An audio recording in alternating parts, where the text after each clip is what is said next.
Vande Matram and welcome to Sanatana Vajra. This is the third episode of the series Sanatana Dharma and Bharat's War for Freedom. How Dharmic spirit led to a great revolution. In 1899, a young revolutionary stood in front of his Kula Devata, Bhavani Mata, and took an oath to do an armed revolt and rest not until Bharat wins freedom. That youngster was Vinayak Damodar Savarkar. In our Telugu videos, there is a video on Savarkar's concept of Hindutva. Make sure you watch that too. The episode is a bit lengthy, but do watch it till the end. It has a lot of crucial aspects and important facts. While at one front, Lal Bal Pal trio were fighting for Purna Swaraj, on the other front, along with them and with their coordination also, two young revolutionaries started their battle for Swatantra Bharat in their own ways. This started by the end of 1890s and the early 1900s. These two leaders were among the very first ones to start armed revolt groups.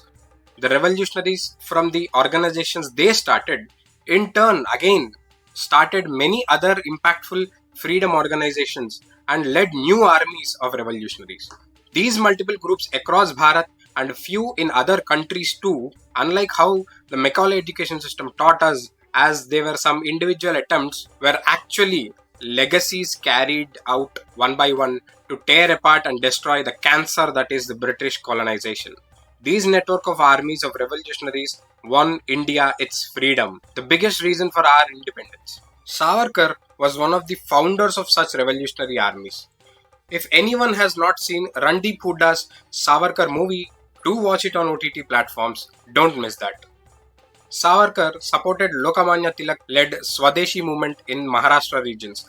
He was the first one to bring in huge groups of students to burn British goods in public. He was the first one to call the 1857 revolt as the Indian War of Independence. Because by that time, Indians were only being taught about it as a Sepoy mutiny. He wrote a book with the same name, Indian War of Independence. He added the ideas and ideologies of how a revolution should be in that. Bhagat Singh, Netaji and many others were inspired by his writings and this very book. Thanks to the likes of Dr. Vikram Sampath and Uday Mahurkar, we are able to read the true history of Veer Savarkar. We saw few half-brained politicians calling him Mafi Veer and other names, but we know the truth now. He was jailed in Kalapani for 12 years, then in a jail in Maharashtra for 2 years, and then was under house arrest for 13 years. Why would a British stooge be jailed for decades? He was jailed because the British pissed in their pants hearing his name. Not even his name. They even feared by hearing the name of the book he wrote. Unlike few leaders who were jailed in luxury rooms, like we all know who I'm talking about, right? Unlike them, the revolutionaries were tortured in jails. The Kalapani jail in Andaman is hell on earth. Cruel, inhuman and hell. These words fall short to describe the torture that was given to our revolutionaries in Kalapani. One prisoner could not even speak to another. They fed them spoiled food filled with worms. Many of our warriors fell sick. Many were infected with diarrhea. They fixed timings to even go to the toilets. They were forced to eat and shit in the same small cellular jail and sleep in those same ones. They were tied like ox to oil machines and were beaten to death if they missed their daily quota. In 1933, the war prisoners went on a hunger strike for their rights. The jailers forcibly fed them food and killed two youngsters. Just imagine being in that jail for a second, let alone 1 hour. We cannot even bear it for a minute. The constables in the jail were Pathans, who forced the prisoners to convert into their religion if they wanted food and water. They made them chant their religious slogans and then, only and then, gave them food. Savarkar observed this too and understood who will stay loyal to the nation and who will not. We have covered this in the Telugu episode on Savarkar. Veer Savarkar was present in such hell for 12 years. He wrote Marathi poems with small chalk pieces and even bloodied nails on the walls. He remembered all those and wrote them once again when he was free.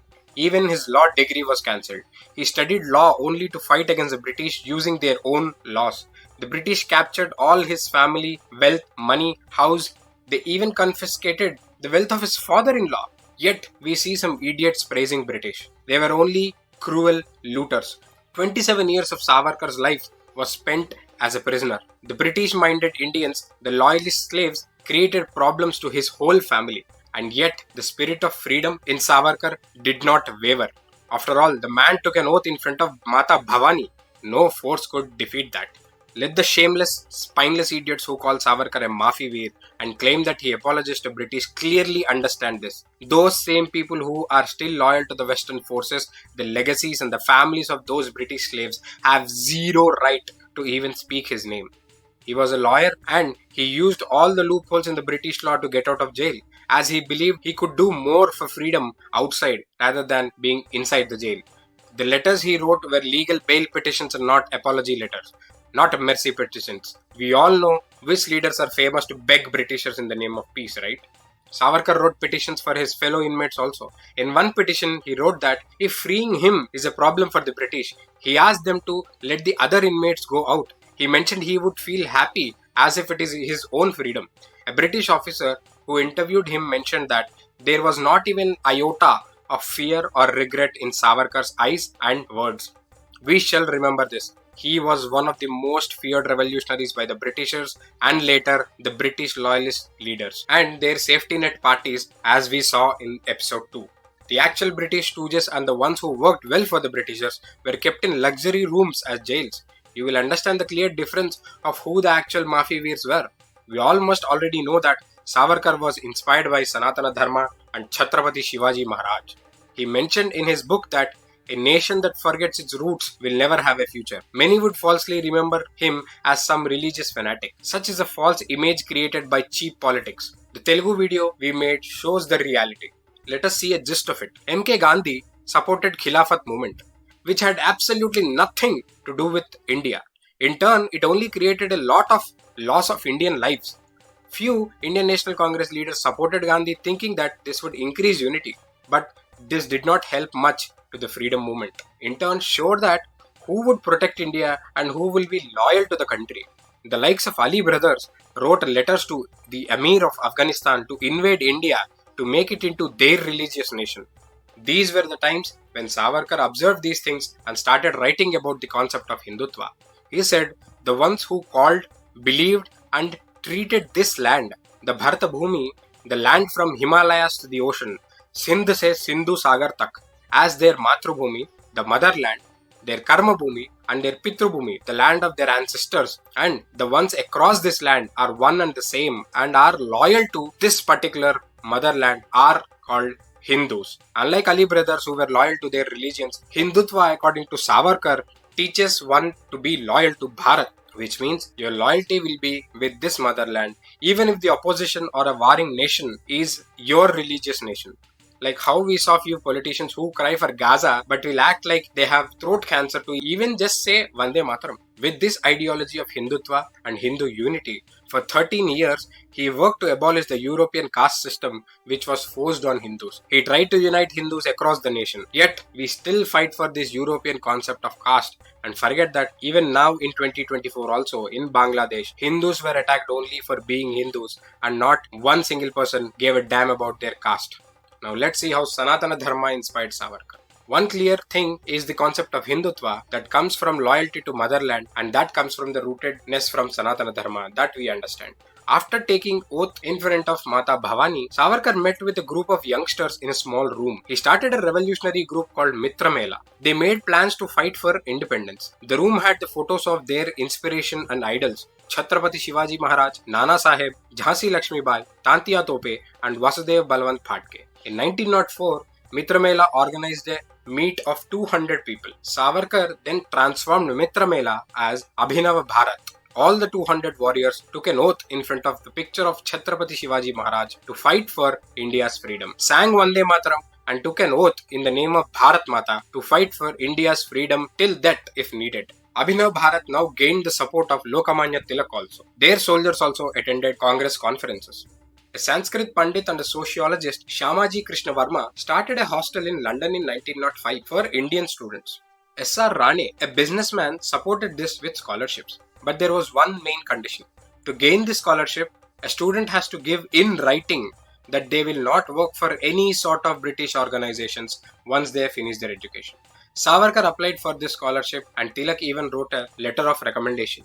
Even en route to London in the ship itself, Savarkar inspired youngsters to join Abhinav Bharat. He immediately joined with Shyamaji and Bikaji Kama to start a branch of Abhinav Bharat in London. He was already under the surveillance of British even as a young student. They knew that he would fuel a revolution that will lead to the defeat of British Empire one day. After that, Lala Hardayal, Madan Lal Dhingra, VVS Iyer, Panduranga Bapat, Chattopadhyay, Bhai Parmanand joined them.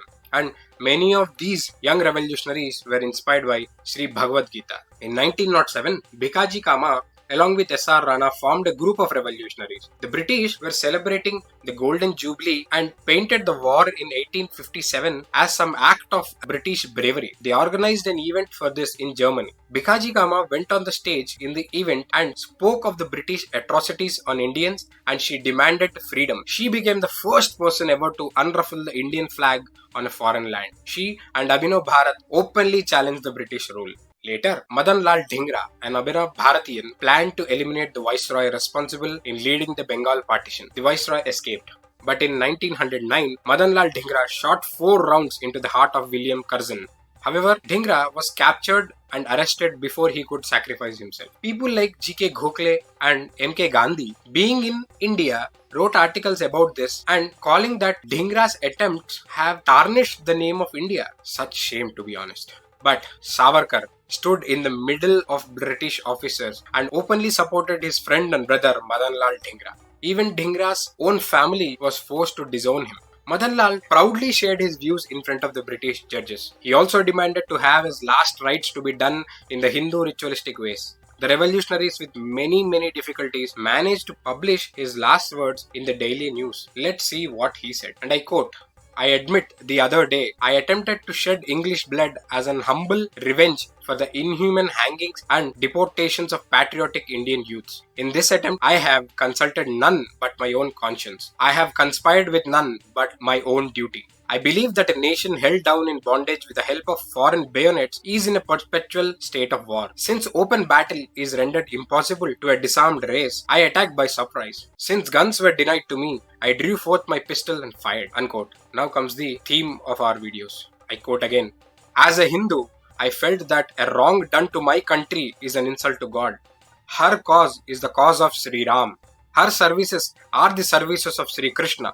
Poor in health and intellect, a son like myself has nothing else to offer to the mother but his own blood, and so I have sacrificed the same on her altar. The only lesson required in India at present is learn how to die, and the only way to teach it is by dying ourselves. Therefore, I die and glory in my martyrdom. This war of independence will continue between India and England so long as the Hindu and the English races last, if the present unnatural relation does not cease. My only prayer to God is, may I be reborn of the same mother and may I re-die in the same sacred cause, till the cause is successful and she stands free for the good of humanity and the glory of God. Vande Mataram." These were his last words. Now, since he named Bhagwan Sri Ram and Bhagwan Sri Krishna, there might be a few half-brains who would call Hindus as Hinsak, but Dhingra's idea was that of Manava Seva is Madhav Seva. Service to his people is service to his God. Whoever edited the Wikipedia page carefully and cunningly removed all the references to Hinduism from his last words. In 1909, this young warrior laid down his life with a smile on his face and Vande Mataram as his last words. Winston Churchill and Lloyd George, in a private conversation, fascinated and praised the courage of Dhingra. But the lawless and piece of shit colonizers did not respect Dhingra's last wishes. They buried him in the jail instead of letting him have his last Vedic rituals. However, Gyan Chand Varma performed last rites for him as prescribed in the Vedic rituals. There is no surprise or second thought on why the revolutionaries would pick up arms. Abhinav Bharatiyans like Lala Hardayal, Bhai Parmanand, along with Kartar Singh, Sohan Bhakna, V.G. Pingle, Rash Bihari Bose, met with other freedom fighters and started the Gadar paper and also the Gadar movement in America and Canada.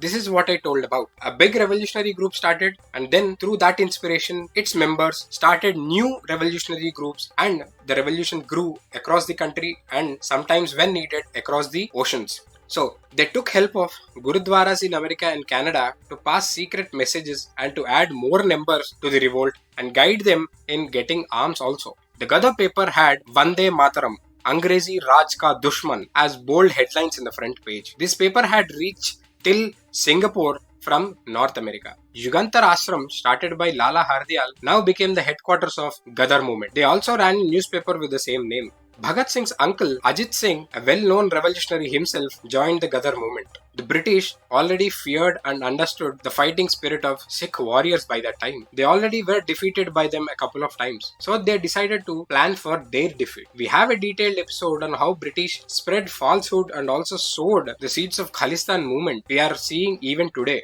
The two-part video is in Telugu and it shows how Sikh gurus called themselves as Hindus and dedicated their lives for the Bharat as one whole civilization. Ones who don't understand Telugu can also see the two videos, as the video has all the facts and proofs in English only. They can simply read through the facts. They can go through those images. Coming back to the topic. Now, British started plans to sow seeds of separatist feelings within a few select Sikh groups. Arthur McAuliffe, a British administrator and a missionary, suggested ways to separate Sikhs as if they were separate from Hindus. They even wrote letters saying that the Sikh youth do not know completely the teachings of their gurus, so they can be easily manipulated. This is why time and again, I and many other channels urge everyone to teach their children the concepts of Sanatana Dharma, our true history and Itihasa, so that no idiot like that can come and manipulate their minds. So, Arthur McAuliffe, along with the likes of Veer Singh, manipulated many verses in important scriptures like Sri Guru Panth Prakash Vani. They changed all the verses related to Sanatana Dharma, changed the words like Hinduan to Sikhan, Ganesh to Akal Purak.